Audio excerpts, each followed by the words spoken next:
Seahawks fans, wherever you may be. Welcome back for another edition of the Seahawks Playbook podcast. Join your host, Bill Alvstad, and co-host, sports writer and football analyst Keith Myers, as we talk Seahawks football.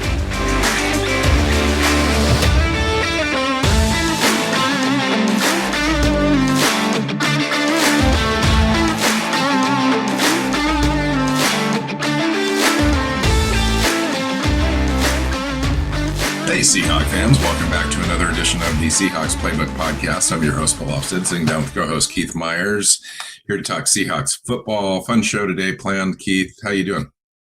I'm doing good. This is, this was a show that I thought we were going to be kind of doing throughout the season, but the Seahawks made the season interesting enough that we have put it off. And here we are with 3 weeks left, kind of starting to dive into off-season strategies and that kind of stuff.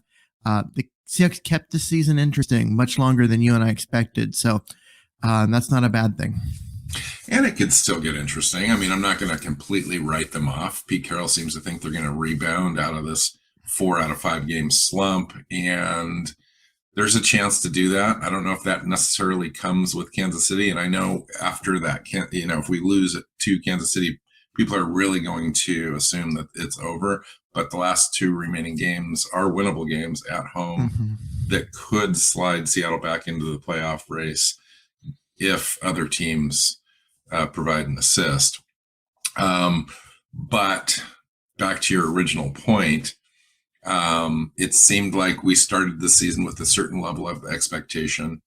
It seemed to be proven correct over the first 3 or 4 games, but not in the way that we thought. The offense kind of emerged. The defense never really did. And then all of a sudden we won 4 games in the middle, which gave us some hope.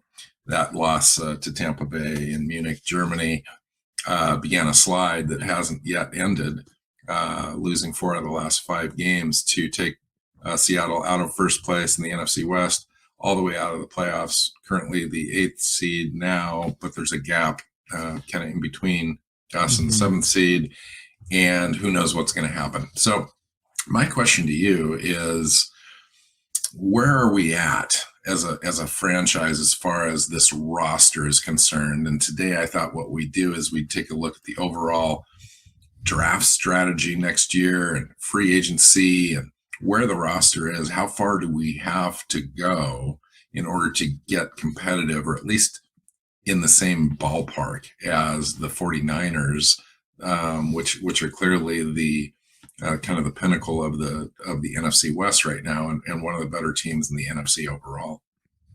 Well, I think that this roster is it's interesting in that it's got some really nice players, ones that I think any team would want, and then it's got some gaping holes at other positions, which just goes to show you that this roster is incomplete. This is an incomplete process, because there are spots on this roster where it's not like, oh, it would be nice to upgrade this position. It's, we really don't have anyone. And a massive improvement will happen just by getting someone. You don't have to get a star. You know what I mean? Sure. And that is, it's interesting because it feels at times it feels like, oh my God, this roster is full of holes. But then you realize that if you get yourself a good center, like a top flight center, suddenly your offense is really solid. And that's about all you need. A right guard would help too. But really the center is like the main thing that you're missing. That's with the assumption that Geno comes back. Yeah. And if he doesn't, well, then you're plugging along with a rookie quarterback the first half of the year, and you got to hope you got to solidify your roster more than just a center. You need you definitely need a right guard, and you need a third wide receiver, and probably another running back, and then you also need a defense. So there's different things there. Yeah, no, definitely. The interesting thing I thought about was the scheme change. The coaching change in the offseason, the scheme change, and then going into the season with those players. And I think we've come to realize that we are just talent deficit on defense at a number of different spots. as well as players playing out of position because they don't necessarily fit best in this scheme. And so that'll be an issue in the offseason as well. It would shock me if Pete Carroll made a move in the offseason. I think they've done well enough as a team to move forward with this current scheme and the coaching staff. I think they just need to get better players to play within that scheme. That's my read. I could be completely wrong, but it feels that way to me, because I do think that if they stay the course, which seems like the prudent thing to do, they're probably 3 or 4 players away on defense, starter wise, and then some key depth pieces as well. On the offense, I agree with you. I think offensive center and guard are there. A really nice running back. If it's not Penny, even if it is Penny, are DJ Dallas and Travis Homer the answer? I don't think so. I think you want to upgrade that, especially given the fact that Pete Carroll and the Seattle Seahawks want to run the ball effectively. And every year for the last 5 years, this has happened to us where we, through attrition into December, our running game is decimated and we don't have anything there. So it'd be nice to kind of influx a little bit of talent there. And then, the perennial search for the third wide receiver as well. Of course, Geno Smith is the primary question mark on the offense, I think, in the offseason. What does the team do there? What's the prudent thing to do? What's the actual thing that they end up doing? Could be completely different if it gets away from them. And that can happen in the NFL with contracts and Geno Smith's desires. And who knows? I mean, maybe the Seahawks are unwilling to give him a 3-year contract, and that's really what he wants. The play dictates that maybe he deserves that, and maybe he has to go outside of the organization to find that. I don't know. The play until the last month dictated he deserved it. The last month, he's been turning the ball over a lot more. His completion percentages dropped down. The overall effectiveness of the offense has dropped down. Do you attribute all of that to Geno's play, or is that part of a larger issue? Well, it's some of it's him. Some of it is him pressing because he knows the defense is going to give up a lot of points, and so he's trying to, that. But again, that's him. And some of it is the interior of the offensive line and the lack of running game, because of the interior of the offensive line are creating more problems for him. But ultimately, you got to take care of the football. And he even says, "Oh, I need to do a better job of taking care of the football." And then he comes out in the next game and throws a couple picks. So, yeah, I mean, his play has dropped off. He's not playing as well as he was early in the year.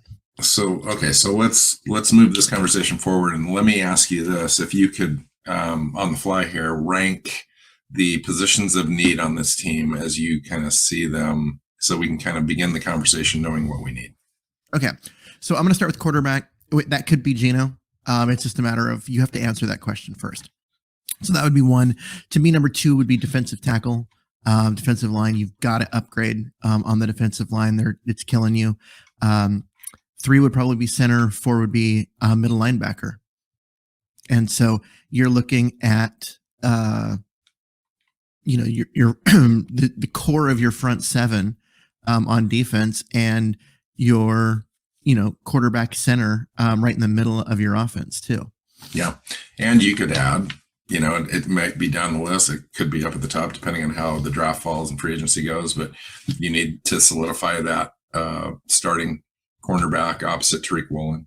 You need to figure out if Quandre Diggs is your guy at free safety. Jamal Adams is coming back at strong safety. Maybe those 2 positions get addressed in the offseason as well. I think there's just more in general. You take a look at like a Darrell Taylor, for example. There's another outside linebacker, rush edge guy that you potentially need to take a look at, upgrade.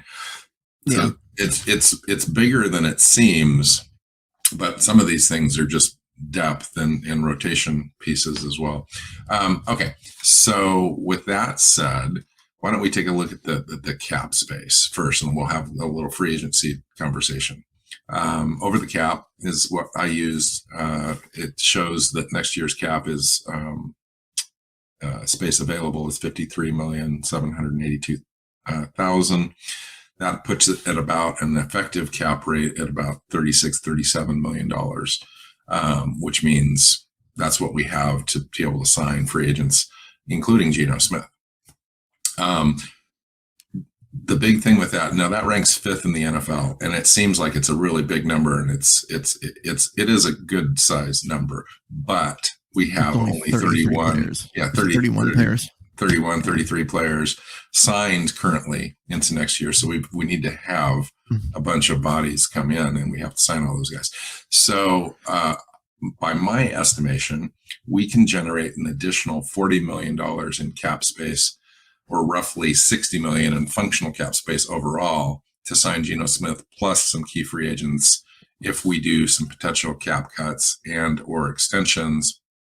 And some of those, or at least one of those, may be a post-June 1st designation to be able to give Seattle the most flexibility.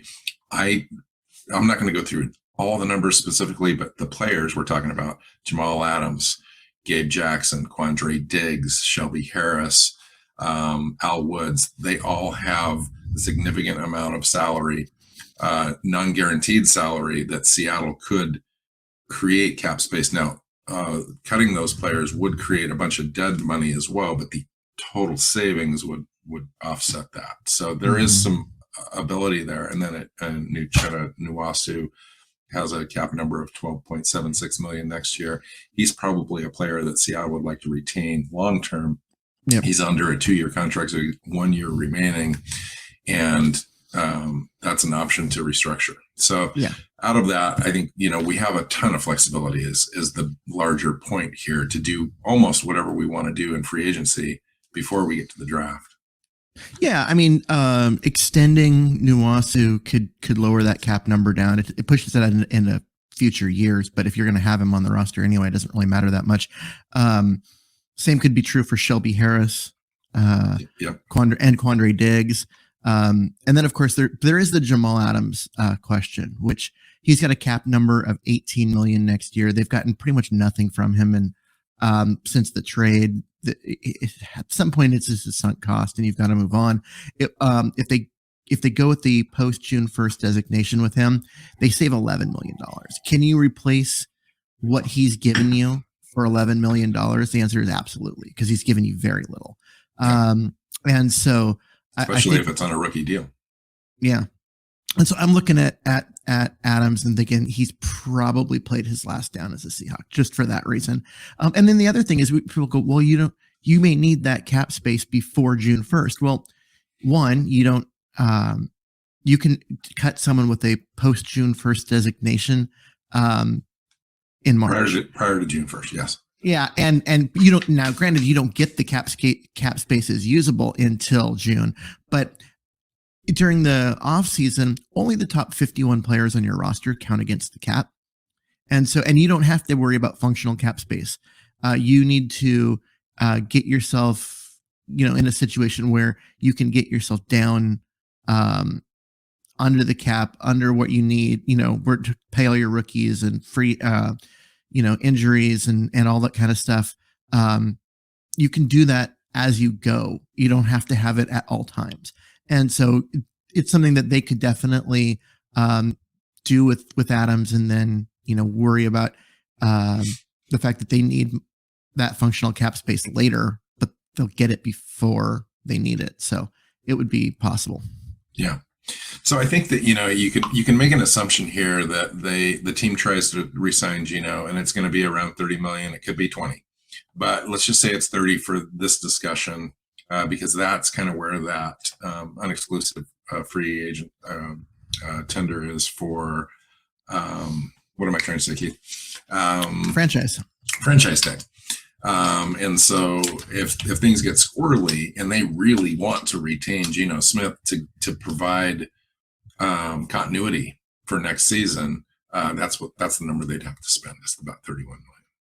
So that leaves us with about 25 or 30 million dollars to go out and get outside free agents, which you can, a couple of those guys are going to be expensive. Maybe a starting center, maybe it's an interior defensive tackle. Both those are pretty decent positions to look at in free agency.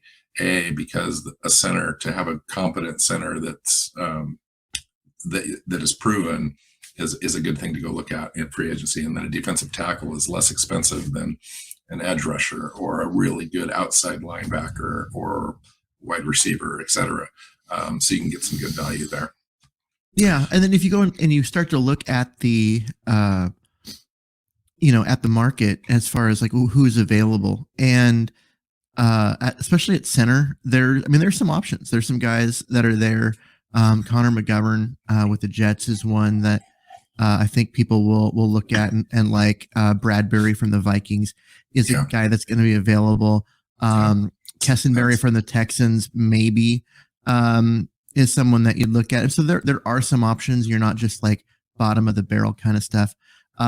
Interior defensive line though, it's harder because there's some nice names, but at this point in their career, are they guys that you really want to spend money on, like JJ Watt, Fletcher Cox, Hargrave, Dalvin Tomlinson?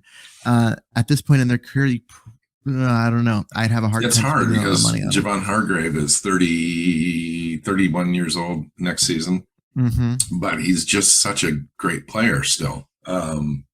So that one's right on the fence for me because diminishing returns start at defensive tackle when you get over that age. Some guys last forever though. Yep. We should see. As far as stopping the run, Ashawn Robinson's out there, Dalvin Tomlinson, both those guys are 28, 29 years old. Something like that I would be happy with. I think one of the biggest things, one of the pillars of Pete Carroll's defense is stopping the run, and I think that needs to be addressed prior to the draft. And the reason I say that is the draft is a little squirrely when it comes to interior defensive tackles, nose tackles. There's a couple in the draft, but if you miss them because somebody else drafts them, there's not a lot there you can really depend on to just come in and be an immediate impact player for you. Yeah.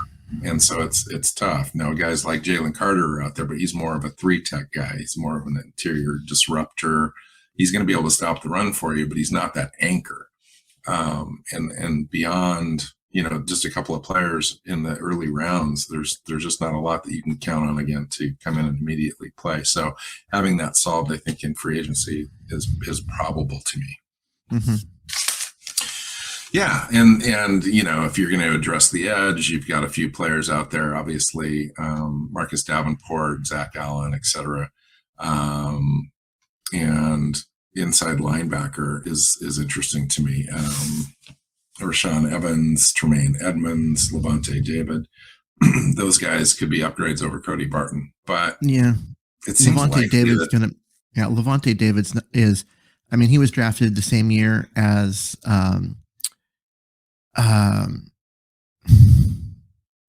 Wagner.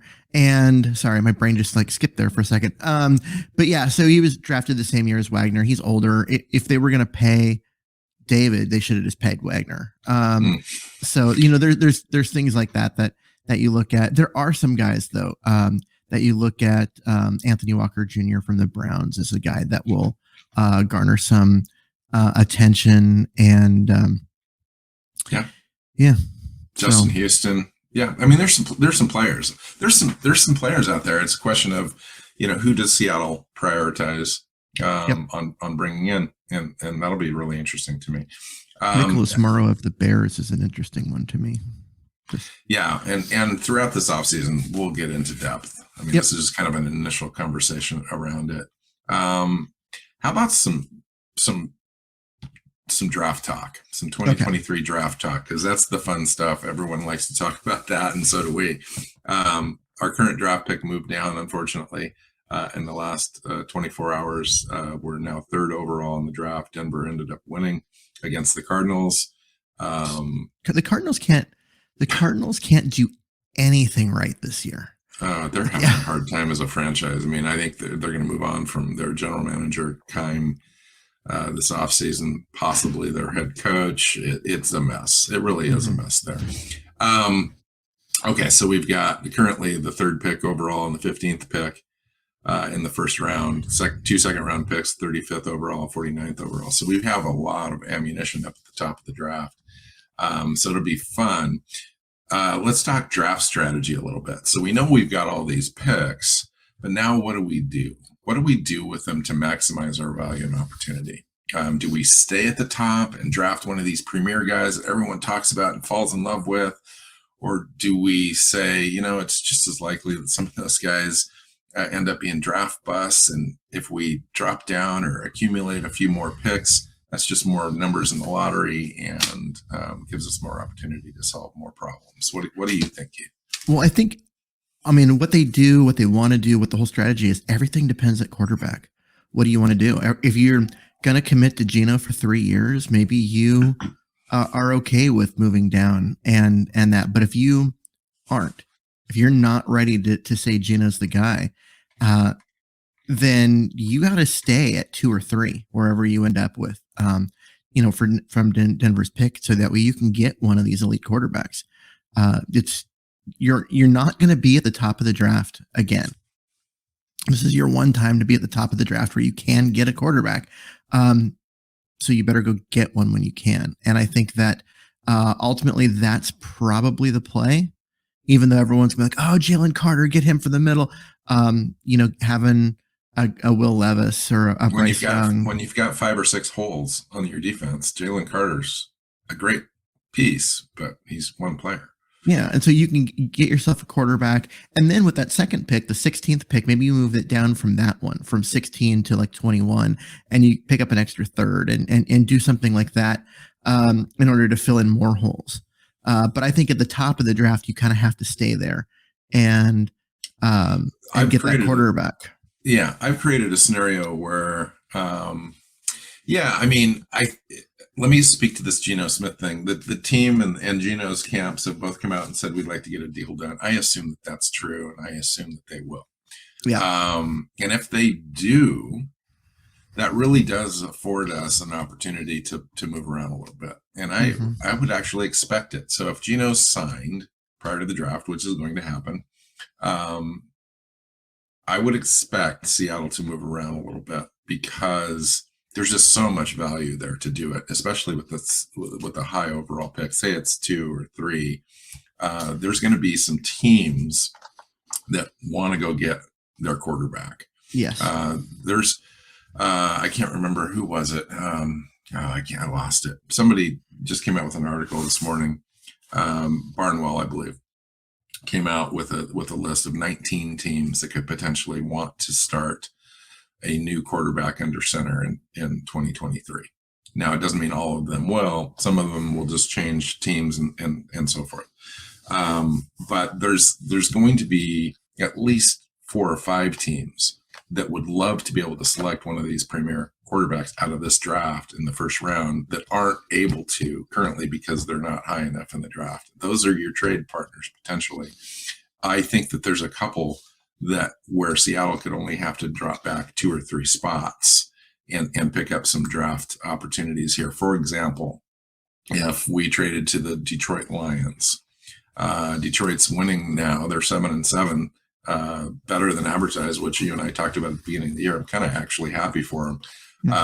But they still might want to go up and grab a quarterback because they are still drafting early right now.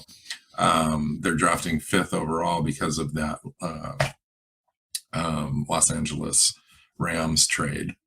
And so if we traded from 3 currently to 5, the Lions could potentially give us their 18th pick in the first round as well. That equals out in the trade value charts pretty well. And if we bump another pick to them, so for example, we trade out of 3, give them 80th pick overall in the 3rd round, Lions give us 5 and 18, that might be something that they would look at. A small trade back would enable us to still get maybe one of the top defensive linemen, and Detroit gets their quarterback. Everyone's happy. We pick up some value, some good value there. Yep. Or you could go to like Indy.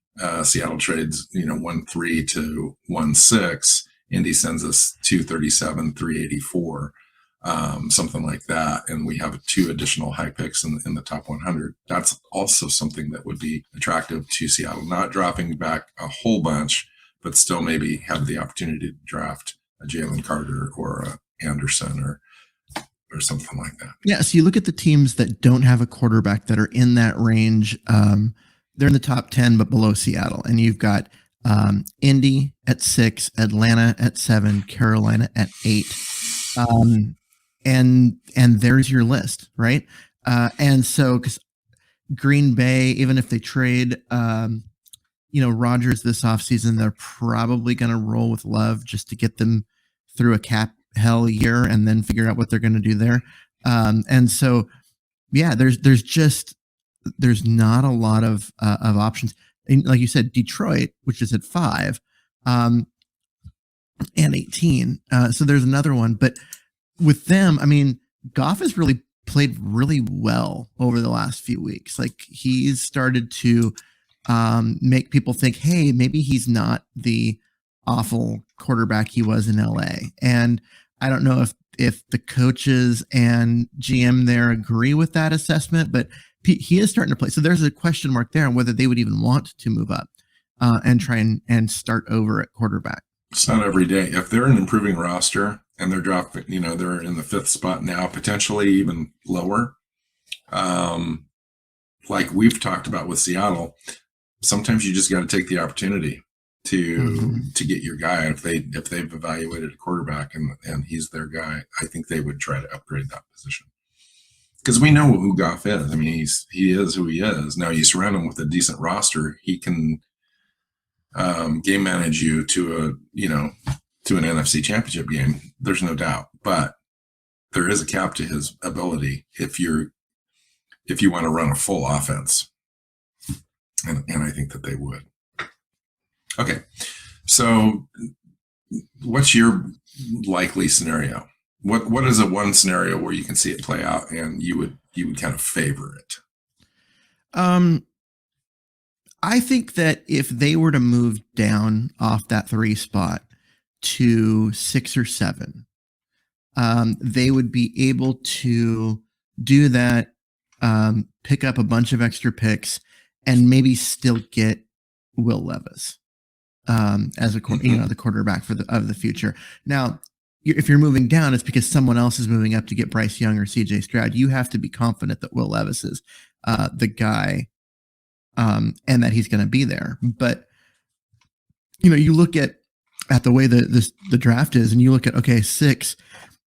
If you want to move down from 3 to 6, you're Houston's going to take one of the quarterbacks. You're got to be confident that that Arizona's not, and that and that Detroit's not,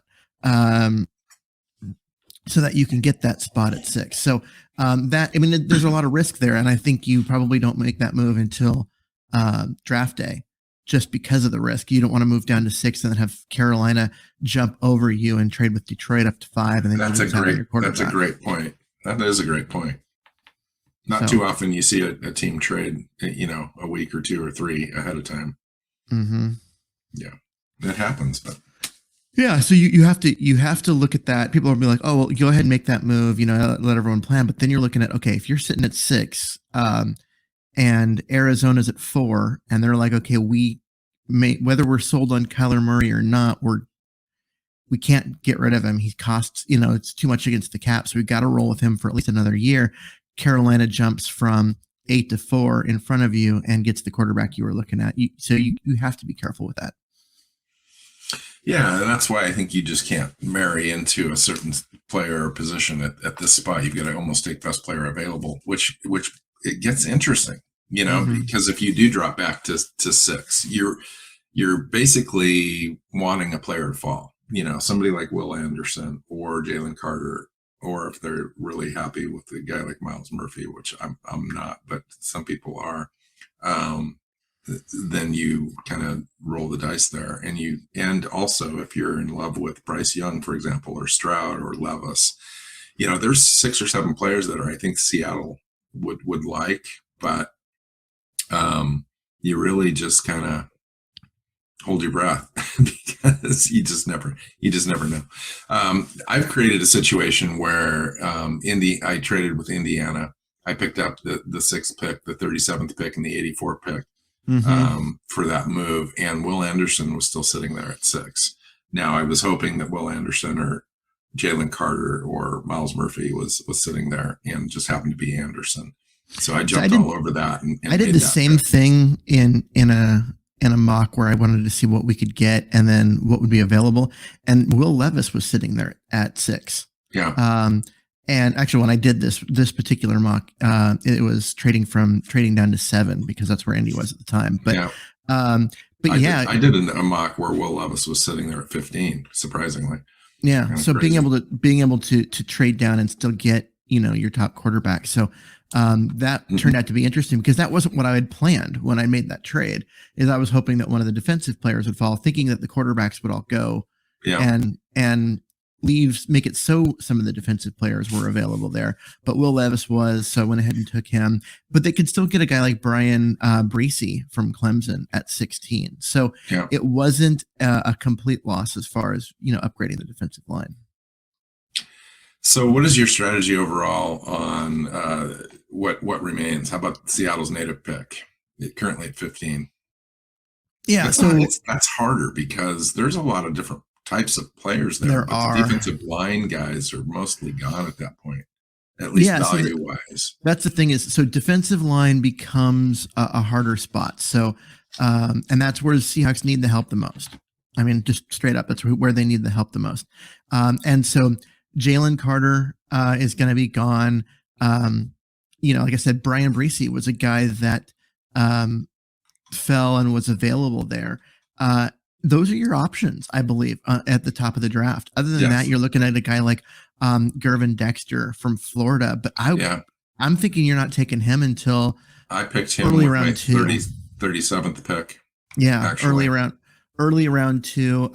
So the quality on the interior DL drops off real quickly, and so you're really looking at those two guys. And so if that's what you've identified as your biggest need, which I think really is, and unless they can solve it in free agency, they're going to need one of those two guys. It makes me think that, you either take Jalen Carter where you can, or you drop down a little bit and get Brian Breesy. I don't think you drop down from 15 to get him. I think you have to drop down from 3 to like 8 and to take him, just because you're not going to risk that he's going to be there when he's the second best defensive lineman in the draft. And this is where free agency comes in, because you kind of want to solve these things before you get to the draft, so you're not reaching, because you can see Seattle potentially reach in these spots. For example, if they miss out on Anderson and Carter, etc., at the top, but still need to solve that at 15, you could end up reaching for a Dexter or a Mozzie Smith, something like that, right? Yeah. Do that. Or you pick a player that you don't necessarily need to draft so high, like a Joey Porter Jr., a cornerback. Now, I wouldn't hate that pick, but I don't see them drafting a corner. But if it's the best player available on their board, it's something that might happen.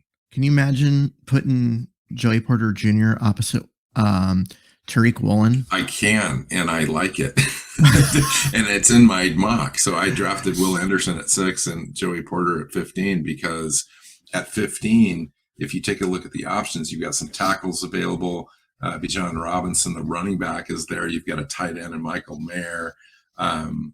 Christian Gonzalez, the other corner from Oregon, is sitting there. But if Joey Porter's there, I'm taking Joey Porter, and et cetera, right? So you've gotten to a situation where now the best player available on the board could be Joey Porter, and I wouldn't hate it if they made that pick. Otherwise, they'd have to drop back. Now, if you drop back from there, then it makes it easier to pick guys like Jared Verse or Isaiah Foskey out of Notre Dame, which I think is a great scheme fit for Seattle, by the way.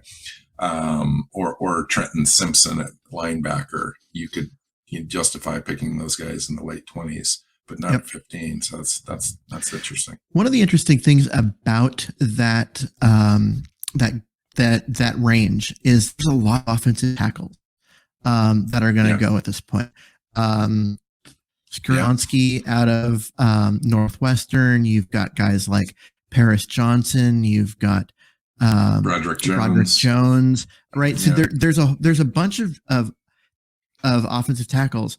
The Seahawks don't need an offensive tackle. They drafted 2 last year, and both of them hit, right? They don't need one up early, correct? So that gives you a chance to sit and wait. And if you are, it's what I mean. So if there's going to be a run on offensive tackles in that range, you drop down below it, you still get the guy that you want, and you get an extra pick. So that's a situation that could work really well for them. But man, the idea of Joey Porter Jr. opposite Tariq Woolen, right. Yeah. Yeah, it's interesting having 2 picks now in the top 15 or 20, because you're going to have some opportunities here to either move back and gain some value, or pick some players there that are really going to be able to help your team, even if it's what you don't think you needed. For example, there's a couple of wide receivers that are up in the draft early we've got Tyler Lockett and DK Metcalf. We don't need another wide receiver. Well, there's a potential situation where a wide receiver could definitely be the best player available on the board. Yeah. And we do need a third wide receiver, and Tyler Lockett's not getting any younger. So you could potentially draft a guy to have as your third wide receiver, quote unquote, that could eventually be, one of your primary weapons.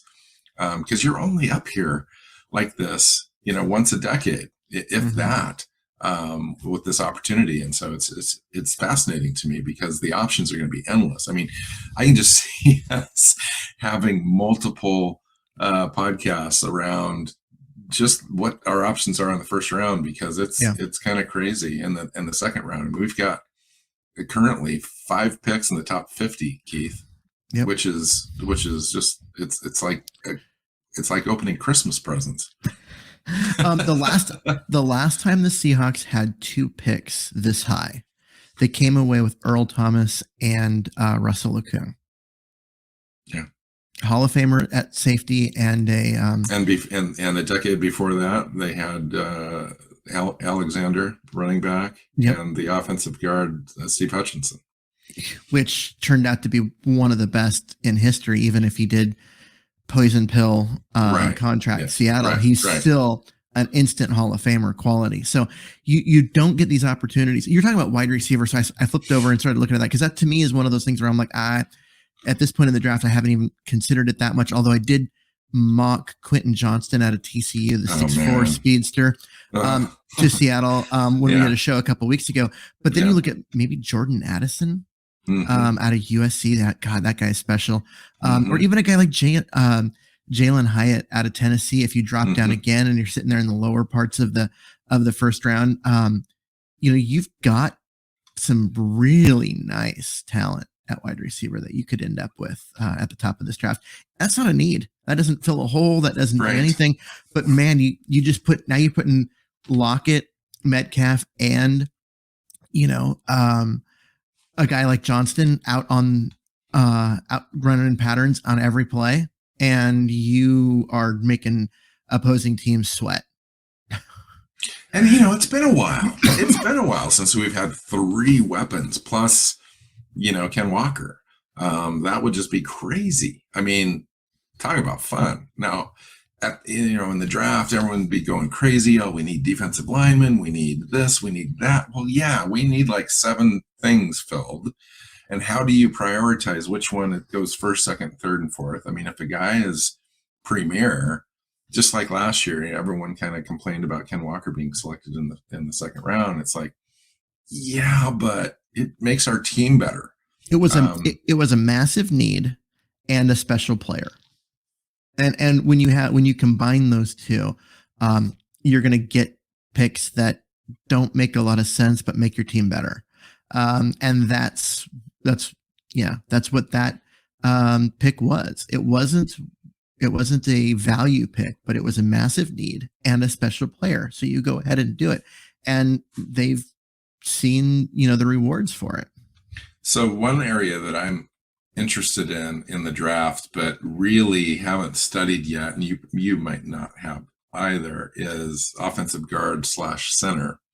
Are there any at the top or anything close to into the top 50 that we would be interested in, or are we assuming that those are going to be addressed later? Well, you've got like Osiris Torrance, who's going to be available probably at, 33 or 34, wherever that pick lands for Seattle, that I think would be a great fit. And then the next one is going to be John Michael Schmitz out of Minnesota. He's going to be available He's a center. He's a center, true center, and a very good one. And he's going to be dropping down somewhere in the 40s, is where he'll probably go. And then I would also look at a guy like Jarrett Patterson out of Notre Dame, who is probably going to be around early round 3. And so those are kind of the guys. There's going to be also Andrew Voorhees out of USC that people will talk about. To me, I don't see him as a great fit in Seattle, but I also haven't done a tremendous amount of tape study on USC yet this year. So we'll see. But yeah, I mean, there's not. Interior offensive line is one of those positions where there's not a lot at the top. There never is.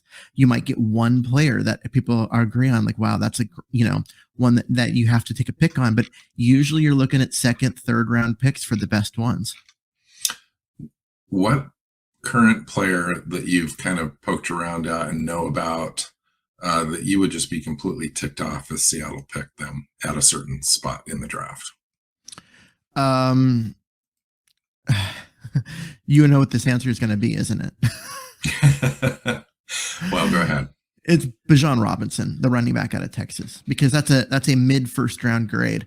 And if you've already got Walker on the roster, you've got your starter, to go and use a first round pick on a backup running back, I think would be shameful. Here's where it gets interesting is, while you might have him as a mid first round grade, there's a lot of people that have him at the very top. There's no running back that should ever be at the top. Well, as positional needs go, correct. But talent, overall talent, big board talent. He's near the top. He's a special player. I mean, if you go watch him, he's just a special player. But the thing that makes it interesting is if Seattle drops back and picks up additional picks, then they might think that they could afford a luxury pick in a player like that. It's happened before. With John Schneider. So I am if they move back, curious. I mean, we've seen them pick Christian Michael. We've seen them pick Penny, and we've seen them now pick Walker in the top.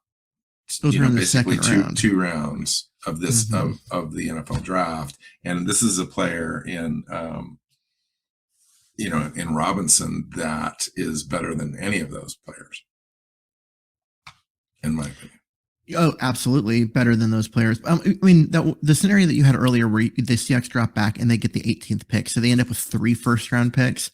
That's the situation where a guy like Bijan Robinson isn't one that I'm going to absolutely hate. Because you've already got 2 other picks, so you can address the 2 positions that you need to address in the first round, and then you got this extra one that you just go ahead and grab, a good player with. But if given all the holes on this defense, and the fact that Ken Walker is on the roster, if you go and waste a first round pick on a running back, I'm going to flip the table. but based on the idea, the early going and the early looks we've had in this draft, you can see the different levels and where players are likely to go, at least right now. And there's going to be a run at the premier defensive line players early in this draft, which are going to push down some of these positional players. These talent guys. And if those players that we really wanted, Jalen Carter, Will Anderson, et cetera, are gone, we may end up having to adjust on the fly. And players like Bijan Robinson come up into play in those sorts of scenarios. In that situation, I'd rather have them draft Jordan Addison, wide receiver. I think you're going to get more. You're going to get more. You're going to get more value and more production, more usage out of a wide receiver in today's NFL. Ezekiel Elliott. We haven't been able to run the ball for 4 weeks, Keith, and it's been And it has to the nothing, detriment of our and it franchise. has nothing to do with the running backs and everything to do with the interior of the offensive line. So you're telling me our fifth running back on the roster who's been on the practice squad all year is going to be just as good as Robinson? No, I'm saying that you're going into the season with probably Penny and Walker again, and you can get enough production out of them.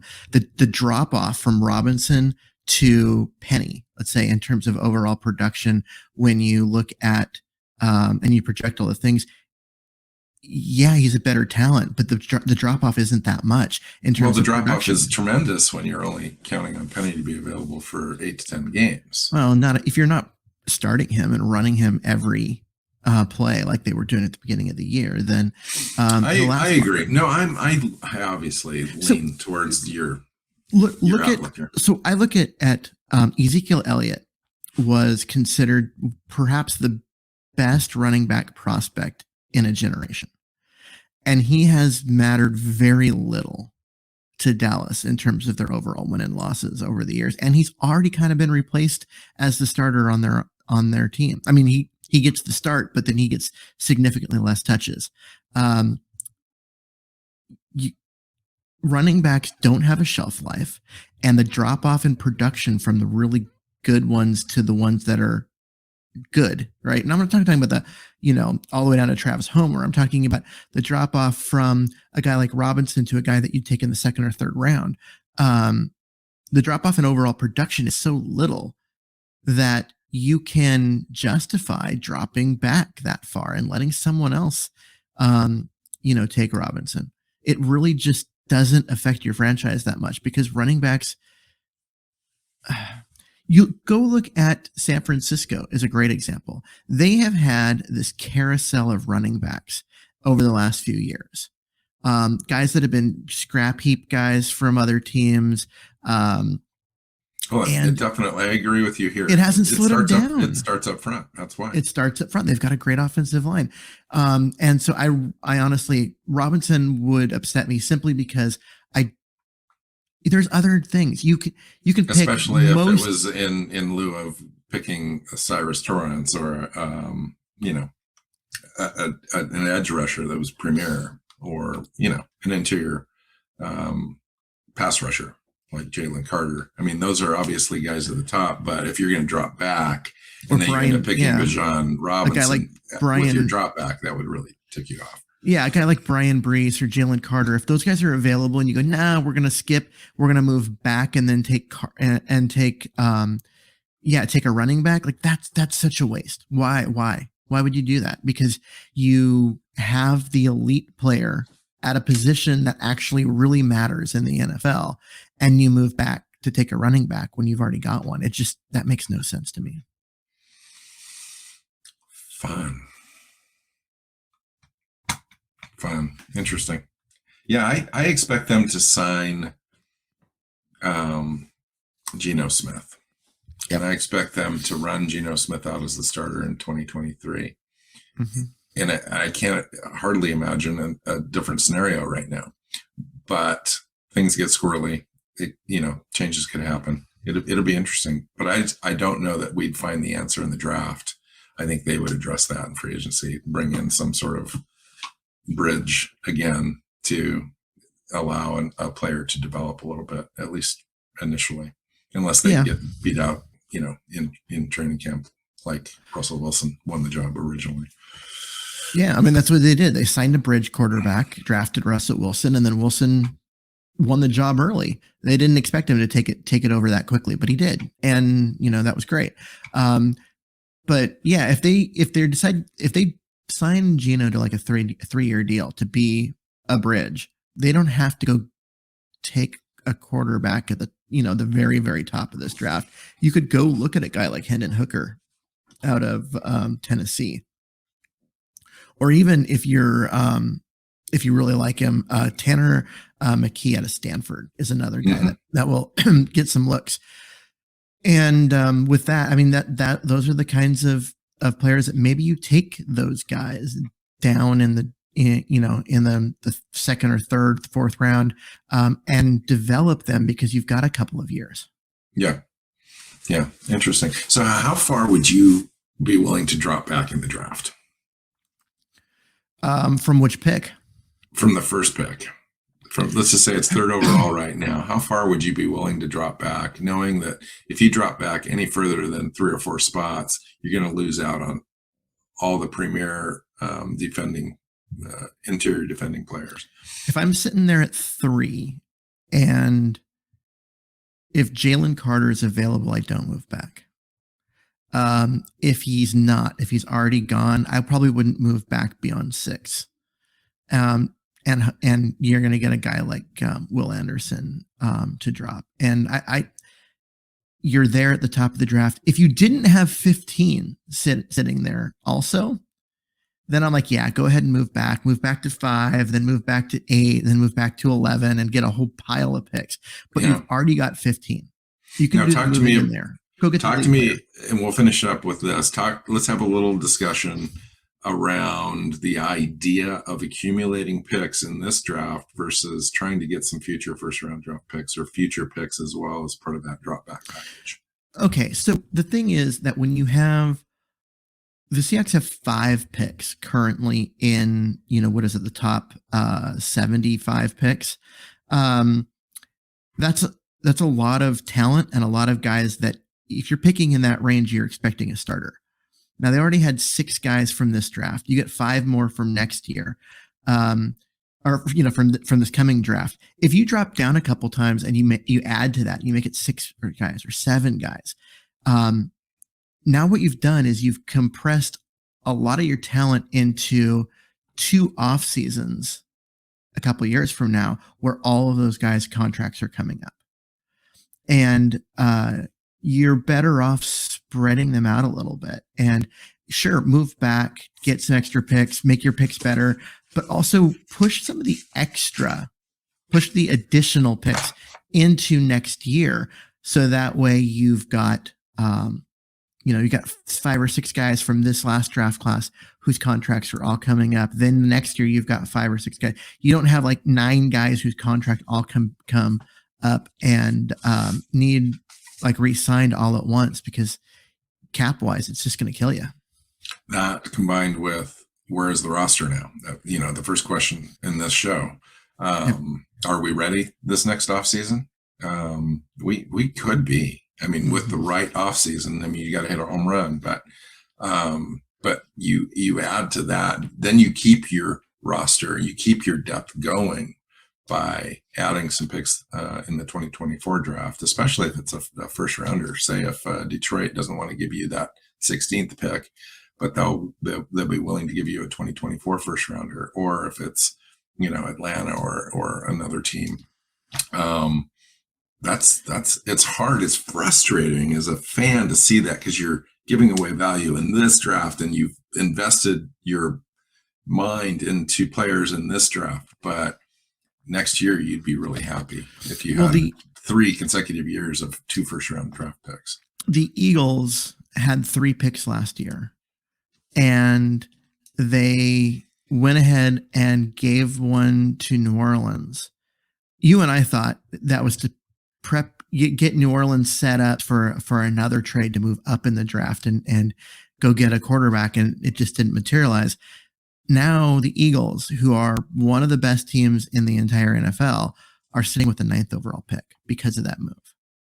So even as a team that's got 1 loss is clearly one of the top teams just out there at all, they're going to have a top 10 pick in this draft to reload the roster even more. I mean, that's the kind of to hand select their missing piece, because they don't have to draft best player available necessarily, although they could. But if they're missing that one player, that one spot, that Porter, that cornerback, for example, they could just go pluck him, and that would be it. Yeah. Fun. Cool. All right. Let's get out of here. Have a great week. Let's come back towards the end of the week and preview the next game, which is the Kansas City Chiefs on Christmas Eve on Saturday. Early in the week, Keith, what kind of chances do you give us?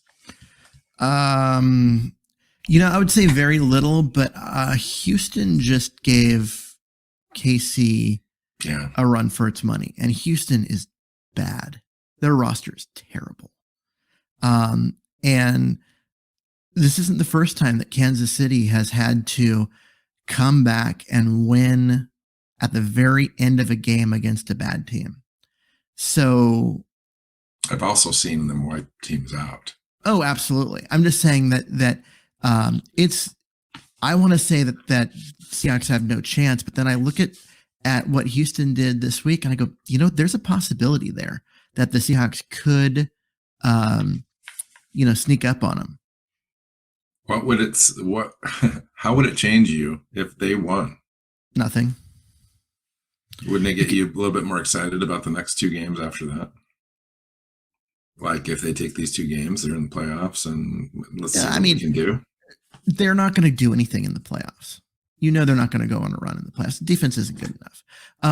It would get me excited because that means that that the talent, and those depth positions are maybe a little better than we're thinking, or at least that the team's still hungry, even though they've been on the slide. There's lots of things to like. And if they can, get into the playoffs, give those rookies an opportunity to go out and experience playoff football.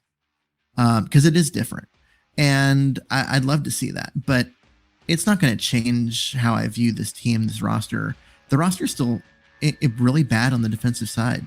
The interior of the offensive line still just isn't good enough. Like those things aren't going to change just because they beat a good team like Kansas City. Yeah, it's just you're masking it basically to get as far as you can get. All right, find Keith on Twitter at Myers NFL. You can find me at NWC Hockey. You know where the show's at. Make sure you hit the subscribe button and share it if you like it. And we'll see you next time. Go Hawks. Go Hawks. Seahawks Playbook podcast listeners, thanks for joining us for another edition of the show. You can find us on Twitter. Bill is at NWC Hawk. Keith is at Myers NFL, and the show is at Hawks Playbook. You can listen and subscribe to the show at SeahawksPlaybook.com.